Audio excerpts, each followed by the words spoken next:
Welcome to Climate Optimists. I'm Jason Lewis. And I'm Todd DeShida. This week, we're going to be diving into the world of carbon offsets, also called carbon credits, and trying to suss out, are they a real tool for cutting emissions or just a dangerous PR stunt? But before we go there, wanted to address some listener comments. Yeah, I was accosted by a guy named Ronnie, who is a religious listener of this podcast, which is good. I'm going back to our beef episode, and he was responding to me, and he said, why didn't you guys talk about a plant-based diet? Wouldn't that be better all around? And he's got a really good point there. He's right. Obviously, if you're just already eating fruits and vegetables, that's going to be better than anything. You're already there. But the focus of our episode, of course, was to try to speak to those folks that do eat meat and like meat and provide them with alternatives. And, some of those folks are not just going to replace burgers with a plate of broccoli. Was Ronnie's point in some respect also that, the fact that a plant-based diet is a healthier diet? I know we didn't focus as much on the health benefits, but it sounds like maybe that was part of his comment as well. Exactly. He was saying, there's still going to be fats and other processing stuff that's going to happen in these plant-based meat alternatives, and you won't have to worry about any of that if you're just eating vegetables. He's not wrong there. Also, on Facebook, Andrew reached out to me, and he said, now brings my next question. Why livestock, and where does it end? Vehicles have worse emissions than animals. It would seem that would make sense.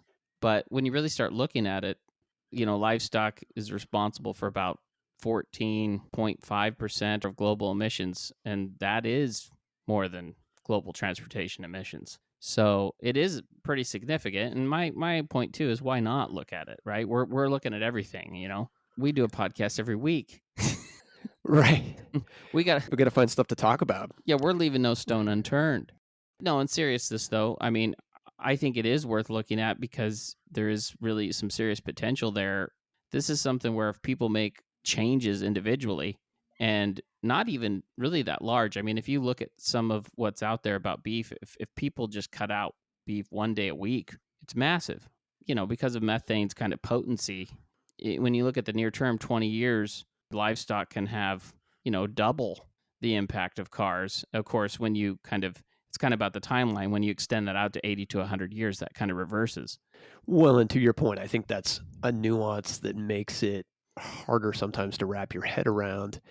Both transportation and livestock are big sources of emissions, but it is important to call out the fact that methane breaks down much more quickly. So sure, if you were to emit a bunch of methane and sort of the equivalent amount of kind of CO2 from a greenhouse gas perspective, in the near term, the methane's going to have a lot bigger impact. right. And then it's only over time that the carbon catches up to that. And so I think the takeaway from that is that if we do cut back methane emissions, the impact is felt right away.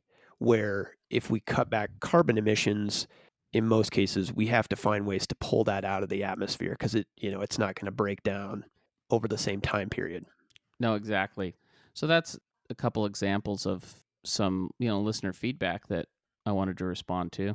And please, go to our site and go to the Facebook page and ask us questions, and comment. And we'll try to respond to that stuff. Well, and I guess on top of that, the fact is there are going to be things that we miss, I mean, sure. As we're digging into these topics, some of them are things that we're more comfortable with, but many are things that we're really doing the research on for the first time. And so we absolutely want to hear from listeners because we want to know if we've missed the mark on something. So speaking of methane, our reason for hope is related to the UN Climate Summit that's going on in Glasgow. And over 100 countries have pledged to cut methane, which they're calling the Global Methane Pledge. And they're going to cut 30% by 2030 compared to 2020 levels. And I think they're mainly focused on, what would you call it, Jason? The industrial sector? Like the fossil fuel infrastructure. So everything from extraction to delivery of fossil fuel products, which I think accounts for over 30% of global methane emissions. So really taking care of those leaks. Yeah, exactly. China, India, and Russia are currently MIA somewhere, but we thought that over 100 countries that was pretty awesome, and that's going to probably have a significant impact. Definitely, and it helps ratchet up the pressure on India, China, and Russia to join in. There's also been some good news as well in terms of pledges to phase out coal. Unfortunately, the U.S. didn't sign on to the pledge, and the underlying reason there, it sounds like, unfortunately, is Senator Joe Manchin of West Virginia, and the worry that he's not going to sign off on the Build Back Better bill in Congress that's intended to advance President Biden's climate agenda. It's crazy to me that we could have one senator with so much power, and really sad given that coal is the world's largest source of emissions. The United States still gets 20% of our energy from that. We had an opportunity to be a leader, and that opportunity is missed by somebody who's, focused on their own self-interest and stock portfolio over trying to help the world with a massive problem. Well, yeah, I mean, he's just bought basically, right? I mean, I don't know if there's any other way of putting it. And he's holding up the whole world here. It says, I love this headline: Joe Manchin blockaded in his car by climate protesters who claim he tried to run them over. Oh man, we live in a crazy place.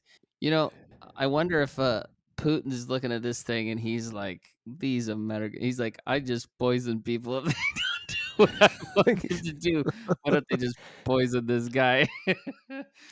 Maybe Putin will send him a thank you letter, right? I mean, Well, probably. yeah, I mean, I think Australia should be sending him a thank you letter for sure, as one of the world's largest coal exporters. They're big on coal, aren't they? They are. So, leading into our main topic, I think we wanted to start out first with kind of the basic question of, what are carbon offsets and how do they work? Well, carbon offsets are also known as carbon credits. There may be some real debate about nuances there, but principally speaking, they're the same thing.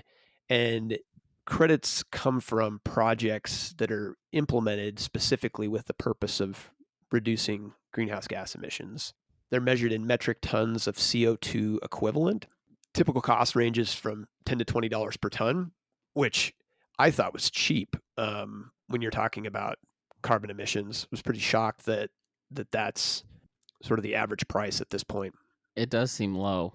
When I saw the annual expenses on credits, this was it for this last year, 2019, and it was like $380 million.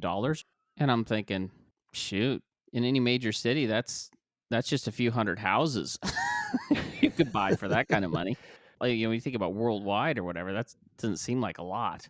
It doesn't, and I think it's part of the appeal, right? Because there are places and industries where it's much more expensive to try to reduce your emissions. Sure. And so if you can deliver, these credits or offsets for somewhere in the range of 10, 20, even $30 per ton, that's really a bargain. Right. So in a sense, what they are is they're basically a way for some industry, isn't able to reduce their emissions very much, but what they can do is they basically fund these other projects that are supposed to offset their emissions. And with the theory that if they wouldn't fund these projects, they wouldn't get done. Yeah, you're spot on. And I think the similar is true if we think about our individual footprints, which we'll get into that. Offsets provide an opportunity to deal with the things that you can't reduce. And I think that's a good segue into kind of the types of projects. So there are many flavors of, carbon offset, carbon credit projects. There are what I would call kind of the natural carbon sinks. So things like reforestation, modified, agricultural land management that help sequester carbon. One of the big ones that was developed as part of the Kyoto Protocol was this concept of reducing emissions from deforestation and forest degradation. It's a mouthful, also called RED. Yeah. The idea there, preserving areas that were at threat of being, cut down if dollars weren't available to protect them. Right. Another flavor of projects are focused on methane capture, like biogas. And this ties directly to, if listeners tuned into last week's episode about renewable natural gas, it's really about capturing emissions from garbage dumps, feedlots, etc. Right. Then there are what I would call kind of like community focused projects. And the beauty of these is they often have multiple benefits. So, for instance, there's a project in Sudan that's focused on providing communities with more efficient stoves. And by having a more efficient stove, they don't have to burn as much wood. And by not burning as much wood, they're not having to cut down as many trees. And that all provides a carbon benefit. But what it also does for all these folks that are cooking inside their homes is it reduces indoor smoke. And Oh so yeah. the kids aren't ending up with smoker's lung by the time they're in their 20s. Right. The other big category of projects are renewable energy projects. And we'll get into those and why we want to be careful in terms of considering renewable energy a viable project. And some of that has to do with what we've talked about in previous episodes. Renewable energy has really become cheap. And for a carbon credit or offset to be valid, it has to result in something that wouldn't have occurred otherwise. Yeah. And the term used to describe that in the carbon credit world is called additionality. And again, it's projects that wouldn't have occurred without funding from carbon credits. So if there's any doubt in that matter, it really can't be considered a credit. That makes a lot of sense.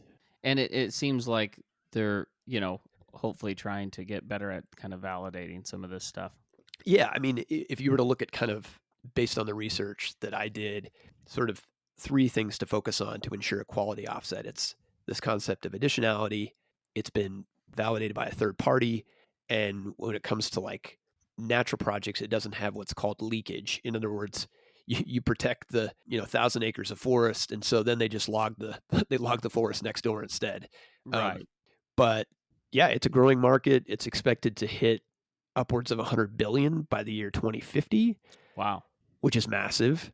Yeah. Um, and I think underscores the importance of making sure that's is done right and there are the right checks and balances in place. Yeah.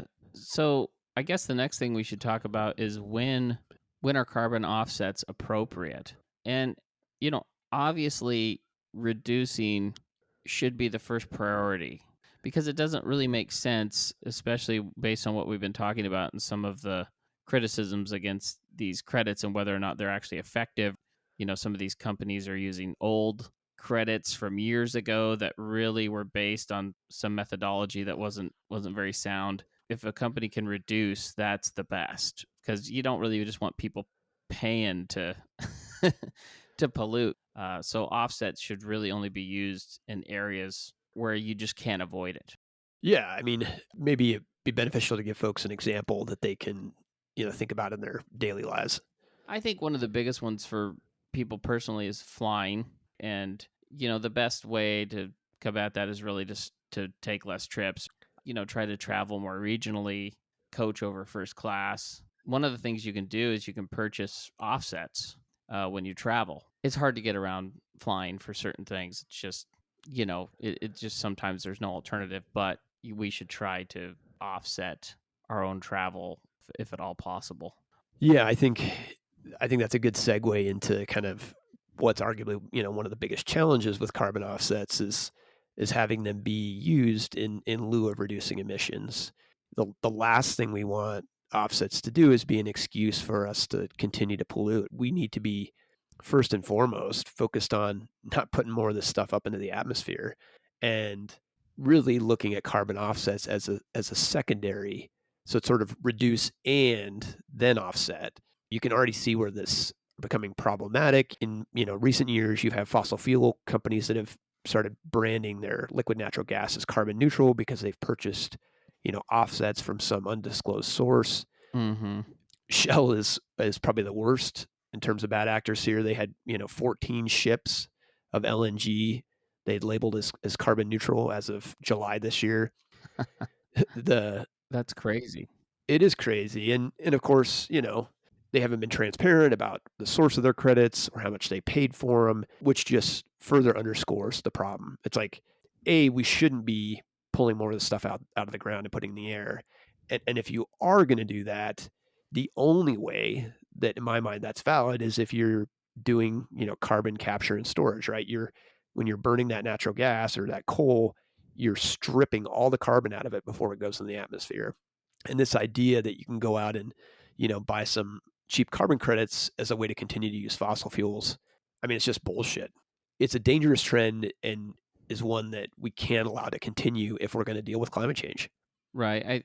One example I think was somebody bought a bunch of credits from a giant wind farm project that they built in China. Of course, over the next decades, they built well and beyond that much capacity in wind without without really even needing the credits. And so you kind of look at that initial project and go, was that really necessary? Like, should they have actually had credits there, right? Right. And I think there's a lot of old credits in the system that can't really be verified. Trove CEO Guy Turner contends that more than 60% of credits on the market are from projects that have questionable additionality claims, I mean, including that's massive. old renewable energy projects. Yeah, and that really leads into, I think the second main challenge with carbon offsets is if we ensure that they're used for the right reasons, which is saving them for things like air travel where we don't currently have, cost-effective biofuels or cement manufacturing, stuff like that, where Yeah. eventually we hopefully have a solution, but we don't today. The second big challenge is, to your point about that wind farm in China, right? It's ensuring these benefits actually get achieved. Uh, the Mm-hmm. the last thing we want is people taking credit for stuff that they would have done anyway. So you can see where there's potential for, sort of fraud or inflation of benefits. And, I think a lot of the problem stems from the fact that there isn't an international standard or a internationally recognized oversight body. And in the absence of that, it's going to be hard to be able to be convinced that, the benefits are legit. And I'm not suggesting that we walk away from carbon offsets. I think they have an important role to play for those places where we just can't effectively tackle emissions today. But we need to be culling these low quality credits and then, ensuring that stuff produced going forward is verified. It's done against a particular standard. Yeah, I get it. Some of this is new. It's hard to prove without a doubt that something would or wouldn't have happened. But I do think there's, methodologies that we're going to have to agree to make sure that this whole process isn't being completely abused. The Guardian newspaper and Unearthed, which is sort of the investigative arm of Greenpeace, did a great deep dive into kind of the emissions credits that are being used in a lot of air travel today. Mm. And, they found a lot of methodologies that were inconsistent or not robust enough. And on certain projects really led to some overstated benefits. And again, we shouldn't be moving away from carbon credits. There are critics out there that say that we shouldn't be using these things, but I think they represent an important tool. But I think we have to learn from the last 15, 20 years and where mistakes have been made to ensure that there's trust going forward and that we're actually having the outcomes that we proclaim to achieve.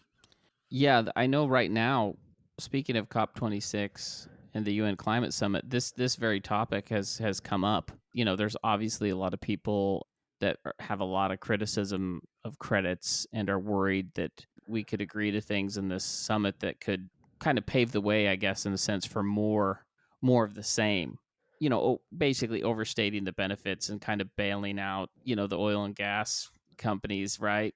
But I agree with you. I think there is a place for this, and it makes sense. Like you said, there are certain industries or whatever that it's just going to be hard for them to reduce, right? And so there should be kind of an outlet for them to be able to kind of help out as they can.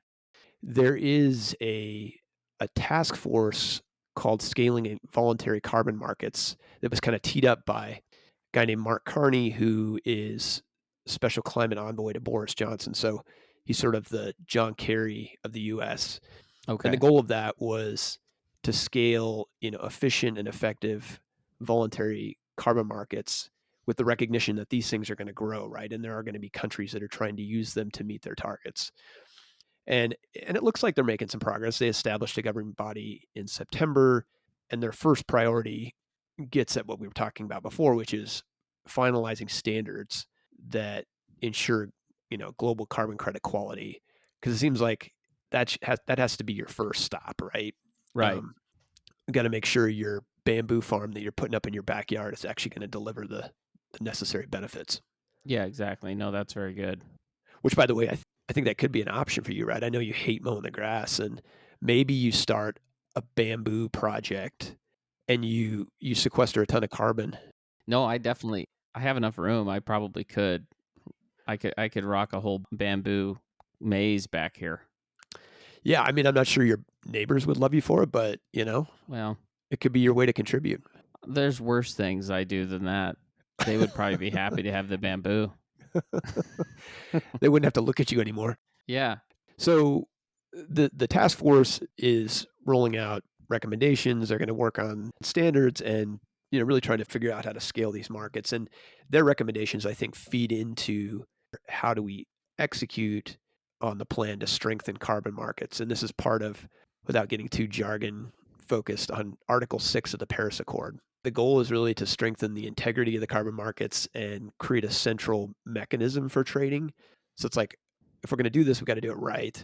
Mm-hmm. And I think, unfortunately, it's been pretty contentious as countries are trying to reach agreements on things like double counting. You know why you'd ever be able to double count, but Right. some countries have been wanting to. And in other words, if you're counting emissions offsets you bought in the United States, some of these source countries are also wanting to claim emission reductions in their country if that's where the offset project took place. I see. And then you have another group of nations, and this is even more problematic, that are looking to roll over a lot of these old projects that were developed under what they call the Clean Development Mechanism from the Kyoto Protocol. It gets back to your point about how the CEO of Trove Research was saying about 60% of what's out there is questionable. Right. And so obviously the bulk of the nations are saying we need to just retire these credits and move forward. But you've got some countries that are holding out and saying, they want to continue to take credit for this stuff, which is really problematic. It gets back to that example of the wind farm that was built, that would have been built anyway. And so you're really not having the impact that you want to have. No, not at all. Yeah, I mean, this feels like the kind of accounting practices that the oil companies and Googles and Apples use to not pay anything in their taxes. Exactly. So this leads into, I think, a natural question, which is, if you individually are trying to find offsets, how do you ensure that you're getting the real deal? And we've talked about the principles in a sense already. I mean, those are, this idea of additionality. In other words, it needs to create something that wouldn't have occurred otherwise. Right. It needs to be verified against a standard and avoid, what's called leakage, in terms of, we're talking about forest projects. I don't know about you, Todd, but when I was looking at the different flavors of projects, I tended to be drawn to ones that were focused on developing countries and delivering kind of multiple benefits, right? Right. We talked about cook stoves in Africa, things like biogas capture in developing countries, so they're capturing that methane and then they're using it in turn to provide, heat and energy, reforestation projects, etc. Sure. In my mind, it's avoiding things like large renewable energy projects, which I would argue, because of the price of wind and solar, these things are going to happen anyway. Sure. I'm not saying that like a community solar project in Southeast Asia isn't valid, but when we're talking about utility size projects, Mm-hmm. those are going to happen anyway. It's already economically feasible to do them, right? Totally. And to that point, as time goes on and, let's say biogas capture becomes cheaper, or you have a country that says we're going to put a moratorium on all logging, at that point it's sort of, you retire the benefits, right? Mm-hmm. So it takes some pretty careful accounting, but Yeah. I think if you do it right, obviously it can have big benefits. Well, and I think what you say about the developing countries and putting this there makes sense to me, because we're going to have to kind of invest and pay them to not do what we did. Totally. I mean, because they're getting ready to grow and expand and get their economies going, and maybe this is where some of this offset stuff could really be viable and really have an impact, is to prevent those developing nations to give them the tools to do this right the first time. I agree. And what better than to have a carbon offset project that provides climate benefit also help, lifting a nation out of poverty or, providing energy that they can, have the lights on. That seems like just totally a win-win. And the UN has what they call these sustainable development goals. And so in my mind, it's like, let's find the projects where you check as many of those boxes and Yeah. and then we have the potential to do good above and beyond, addressing climate change. So that probably leads us into what can we do? And one thing I think just personally that you can do is offset your flights and driving. If you have an EV, that's not going to be as impactful, especially depending on probably where you live. We want to reduce first, right? You just do less of all of those things, but also consider, you could buy double, the offsets or triple, especially considering what we've kind of learned about offsets. That might be something you want to do just to make sure that it is paying it forward and we are contributing to the additionality. Yeah, and if we start first by really reducing our emissions and put your focus there, then I think the offsets are a really a viable option. And there's tons of companies out there that offer offsets, and there's certainly more than we had time to review. Right. One of the ones that for me seemed like a good place is called the Gold Standard, and we'll have links on our website so you can get to them. But the nice part about their offerings is you could actually click on the specific projects that you want to support. That's cool. They have all these different flavors. A lot of the, other carbon offset vendors, you can go in and buy a certain amount of offsets and maybe they show you what the projects are that they're doing, but you aren't necessarily having the option to choose the project you want to support. So Ah, really like the Gold Standard for that. It seems like they set the bar high. And yeah, to your point, right? Like let's go out and buy double or triple. And it's not like this stuff is expensive. I think there's probably that natural question of, well, what does one person buying offsets really do? sure. But I think this is no different than talking about voting, right? Like everybody's vote counts because when you add them all together, it makes a difference. So take the time, go and check out the Gold Standards website, pick a project that makes sense for you, and you can use their carbon calculator to see how much your flight produces. From a general standpoint, you take a flight from London to New York City is roughly a metric ton of CO2, which ironically is bigger than the carbon footprint of some people in the world for their entire year, which gives you a Wow. sense of how much more we consume in the developed world. But yeah, Right. and another reason to go ahead and just buy double or triple the offsets. So we're not just paying to continue to pollute, but we're helping have a real impact on reducing emissions. Yeah, exactly. I saw on this site called TerraPass where you can basically just sign up for like a monthly amount that you pay. It's just basically trying to offset your house and driving and everything that you do. This is a pretty cool idea, especially if you're doing a lot to reduce it already. For sure. Our second action opportunity for the week is focused on encouraging John Kerry, who serves as the special envoy for climate to the Biden administration, to push to get these older carbon credits excluded as we move to basically what's laid out in the Paris Accords, and like we mentioned before, to avoid any double counting. In doing those two things, we really ensure that in a go forward basis, the efforts and money being spent on carbon credits will actually reduce emissions. Otherwise, we have the potential of, frankly, doing more damage because we're assuming that we are offsetting pollution when in reality we're just putting more up in the air and doing nothing about it. Right. We'll have a link to the State Department form you can fill out to send him your comments, as well as talking points you can cut and paste on our website. So I think the reality is the world of carbon offsets is a complex one. And, rightfully, there are critiques of how things have been done in the past. And we need to be really focused on addressing those mistakes to ensure that we have something that's truly reducing carbon emissions going forward. But based on the research that I've done, and I think Todd, you agree, this is something that could have real benefit. Yeah, I agree. And hopefully, something will come out of the current, climate summit in Glasgow that'll help with that. Yeah, fingers crossed. So that's it for this week. Thanks for tuning in, and come join us next week for more climate solutions, reasons for hope, and ways each of us can make a difference. Climate Optimists is made possible by Climate Stewards Collective. You can find us on the web at climateoptimist.co. That's climateoptimist.co. And follow us on social at Climate Optimists Podcast.